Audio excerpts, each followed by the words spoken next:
So I've been playing with Tana quite a bit over the last few weeks, and I'll probably have more videos coming in the future. But I want to take a few minutes just to talk about super tags and just how amazing they are in Tana. So Tana is just a note-taking app, if you're not familiar with it, with notes that are kind of in a hierarchical bulleted list. You can have a note, and then you can have a subnote, and maybe a second one, then a third level, whatever you want to do.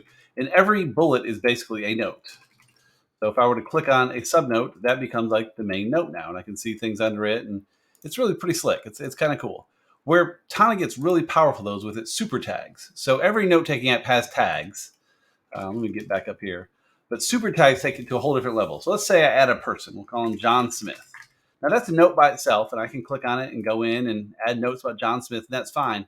But if I tag him as people, the way I've set up in mine, that does a few things for it. It makes it a little color there. But now if I go into his note, it's added all these fields automatically. How do I know John Smith? I can mark down whether it's someone I met somewhere, or if he's a biblical figure, or I met him wherever. I can mark that stuff down. His email, his phone, Enneagram. I made a list. If I know his Enneagram number, I can mark that. That's pretty cool just by doing that. And from that, then I can view a list of all the people I know and all the people I've referenced in books and whatever, see them in a list, filter down from there. It's kind of made a database just by making a tag. In this case, I can add a few more too. I could say he's an author I know, or author of books I've written. So which books? And this automatically will pull in any books of his that I have in the database. There's nothing here, but automatically just by adding it, it'll list all the books that I've tagged John Smith as the author of.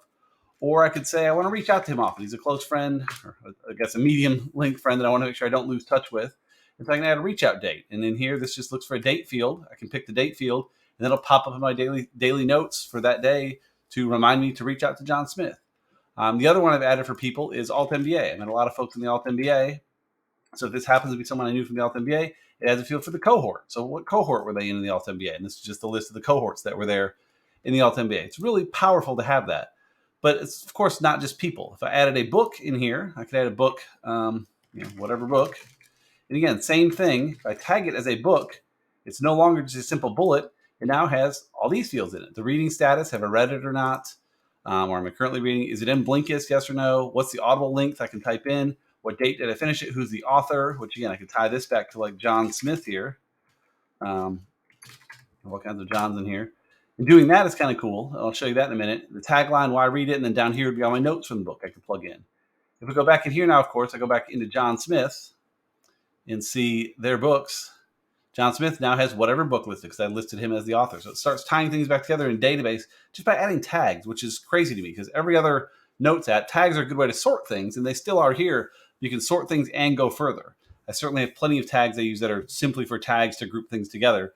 But having these super tags where a tag adds power and sort of makes a database item out of a simple note is fantastic. A few others, if you're interested in this, to get some ideas. I do a lot of blog posts in here, so I can say a blog post, and I call it blog, and that gives this some magical pieces with the status of the blog, whether it's published or an idea or whatever, the date I published it, and then I put in my notes and the content of the full post, and have blog posts go in there.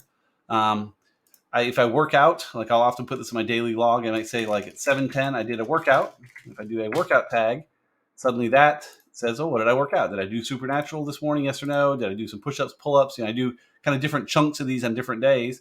So I can fill that out and again, view a whole list of workouts to see what I did different days and see the math on that. The last one I do is for quotes. So I might write a quote, a quote, and this is a great quote there from John Smith, of course. He's our guy here. John Smith, then I'll go in so you can see it happen. If I'm in here and then just tag it with quote, you'll see now it adds this topic below. So I can add what topic this quote was from. And this was a business quote of his. So this does a couple things for us now. So first I can go into the John Smith note, and down at the bottom here, I can see where it referenced back the quote and the book, kind of the backlinks that we first saw with Rome Research, and now a lot of others have. The backlinks are pretty awesome, but the quote thing is very powerful too, because I put that note in there.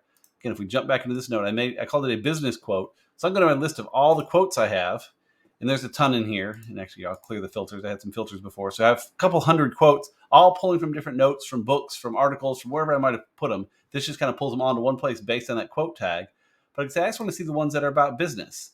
Not sure why this is not alphabetical. I'm hoping they fix that soon. But go to business, and there's all the business quotes, and there's the one from John Smith in with all these others. So I can filter all my quotes down to just simple, where I got them from. And then for any of these too, of course, I can click on the person to see what's going on there, or I can click on the note itself and kind of work my way back up and see where it came from. Oh, that was from the 4-hour work week. And here's all the notes I had from that. And that's where I got the quote. And just a powerful way to pull things together. Super tags in here I'm finding to be just fantastic. Most of my notes, of course, are plain text, but you can see like notes like the 4-hour work week, it's a lot of plain text with just ideas, but I pulled in some quotes and marked the person and called it a quote and gave it a category. Actually, it didn't categorize all of them, but most of them have a category for. But again, I can click on Mark Twain, see what's going on there. I'm not sure if I have any other books of his yet. No books yet. I'm still adding things in, but I think you kind of get an idea of how the super tags really are fantastic. And well, it's a great benefit for Tana to have those at this point. I suspect we'll see something kind of similar from other note-taking tools in the future, but I also have to think this is a very powerful feature that took quite a bit of work to build and not something you just quickly add on to other products. Some things like the initial idea of backlinks, came up pretty quickly. I know Notion added a rudimentary version of that pretty quickly after Rome started making headlines.